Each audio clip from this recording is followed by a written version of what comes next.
So, what's your name, ma'am? Mayu. So, this is called the law of polarity. Something that you must understand, right? The heads represent success. The tails represent failure. Okay? Success is bumili, nag-join. Failure is rejection.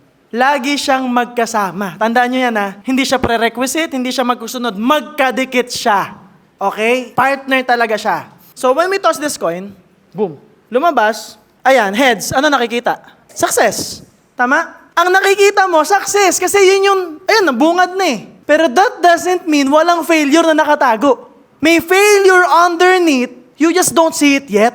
Example, na-promote sa trabaho 1 week. Is that a success? Yeah. Ano yung failure? Inggit lahat ng katrabaho mo. Bad trip sila. Pag-chichismis ang asip-sip yan. Kabit yan ni boss. Gets. Hindi i-value yung skill mo. Right?